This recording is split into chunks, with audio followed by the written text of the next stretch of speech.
Abraha तेश में आ गया और आग बगूला हो गया। उसने कसम खाई कि खाना काबा की ईंट से ईंट बजा देगा। हाथी खाना काबा के पास पहुंचा तो रुक गया। उसने आगे बढ़ने से इनकार कर दिया। उसे आंकिस मारे गए मगर वो ना उठा। जब मक्का की तरफ से उसका रुख मोड़कर उठाया तो वो उठा और तेजी से यमन की तरफ भागने लगा। गरज ये कि जब उसका रुख मक्का मुकरमा की तरफ करते तो बैठ जाता और किसी दूसरी तरफ करते तो उठ भागता। काबा की हिफाजत के लिए अल्लाह रब्बुल इज्जत की मदद आ पहुंची। ऐन उसी वक्त जब ये लश्कर मुजदलफा से निकलकर वादी मुहसिर में दाखिल हुआ तो आसमान से अबाबिलों के झंड दिखाई दिए। अब्राहा को ये कनकरियां लगें तो हाथी पर बैठे बैठे उसकी गर्दन लढ़क गई। अस्सलाम वालेकुम दोस्तों, आज हम आपको बताएंगे हाथी वालों का किस्सा।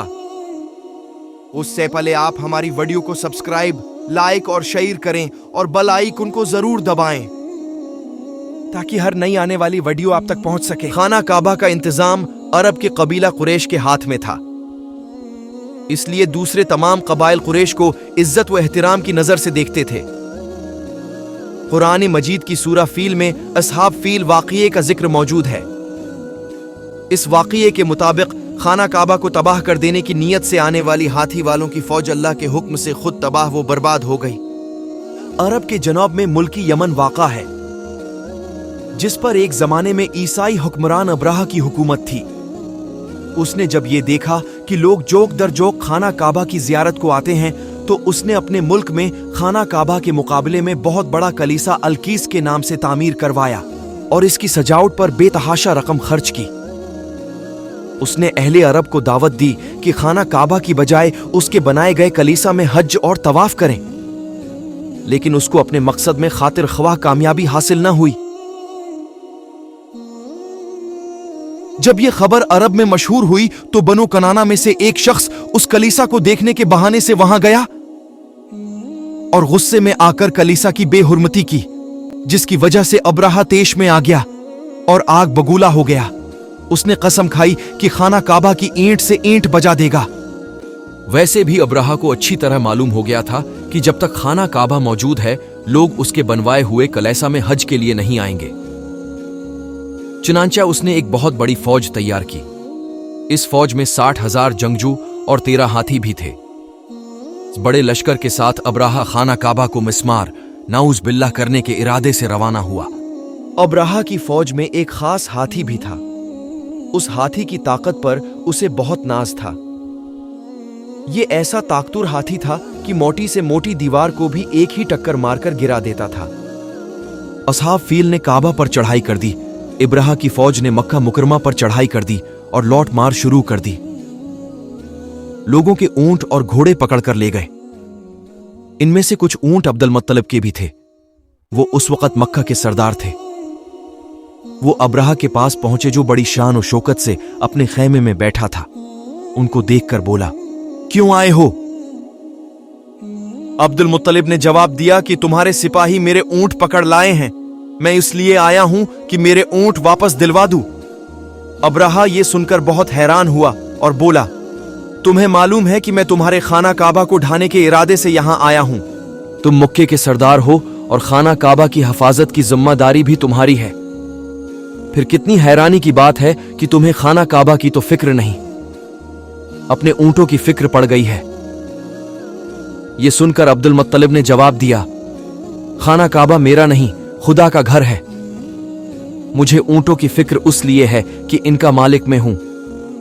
जो खाना काबा का मालिक है वो इसकी हिफाजत की फिक्र खुद करेगा। अब्राहा तकब्बर से हंसने लगा और अपने सिपाहियों को अब्दुल मुत्तलिब के ऊंट वापस करने का हुक्म दिया। अब्दुल मुत्तलिब अपने ऊंट लेकर घर वापस आ गए। अब्राहा का लश्कर बहुत बड़ा था और उसका मुकाबला करना मक्का वालों के बस की बात नहीं थी। वो हैरान थे कि क्या करें और क्या ना करें, लेकिन जो बात अब्दुल मुत्तलिब ने अब्राहा के सामने कही थी वो पूरे यकीन से कही थी। वो जानते थे कि खाना काबा अल्लाह रब्बुल इज्जत का घर है और अल्लाह रब्बुल इज्जत उसकी हिफाजत की कोई न कोई सूरत जरूर पैदा करेगा। जब अब्राहा का लश्कर खाना काबा की तरफ अपनी पूरी कुव्वत के साथ बढ़ा तो अब्दुल मुत्तलिब मक्का के लोगों को साथ लेकर खाना काबा के पास एक पहाड़ी के पीछे छिप गए और देखने लगे कि गैब से क्या जाहिर होता है।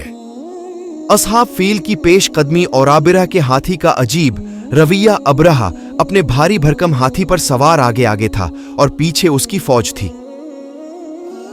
वो मगरूर ये समझ रहा था कि अब दुनिया की कोई ताकत उसको खाना काबा को गिराने से नहीं रोक सकती। मगर जब हाथी खाना काबा के पास पहुंचा तो रुक गया। उसने आगे बढ़ने से इनकार कर दिया। उसे आंकिस मारे गए मगर वो ना उठा। जब मक्का की तरफ से उसका रुख मोड़कर उठाया तो वो उठा और तेजी से यमन की तरफ भागने लगा। गरज ये कि जब उसका रुख मक्का मुकरमा की तरफ करते तो बैठ जाता और किसी दूसरी तरफ करते तो उठ भागता। यूं मालूम होता था कि मक्का की तरफ रुख करते ही जमीन हाथी के पैर पकड़ लेती है। काबा की हिफाजत के लिए अल्लाह रब्बुल इज्जत की मदद आ पहुंची। ऐन उसी वक्त जब ये लश्कर मुजदलफा से निकलकर वादी मुहसिर में दाखिल हुआ तो आसमान से अबाबिलों के झंड दिखाई दिए। उनकी चोंच में जहरीले उसरात रखने वाली कंकरियां थीं। इबाबिल ने 3-3 कंकरियां उठाई हुई थीं, एक कंकरी चोंच में और एक पंजे में। इबाबिलों ने ये कंकरियां अबरहा और उसके लश्कर पर बरसाएं। इब्रहा, उसका हाथी और तमाम लश्कर हलाक हो गया। अबरहा को ये कंकरियां लगें तो हाथी पर बैठे बैठे उसकी गर्दन लढ़क गई, बदन फट गया और उससे बदबूदार खून बहने लगा। इस तरह अब्दुल मुत्तलिब की बात सच साबित हुई कि खाना काबा अल्लाह का घर है और वही उसकी हिफाजत करेगा। गोया वाक़या इसहाब फील सरकार दो आलम सल्लल्लाहु अलैहि वसल्लम की सरापा एजाज़ नबूवत का पेश खेमा था।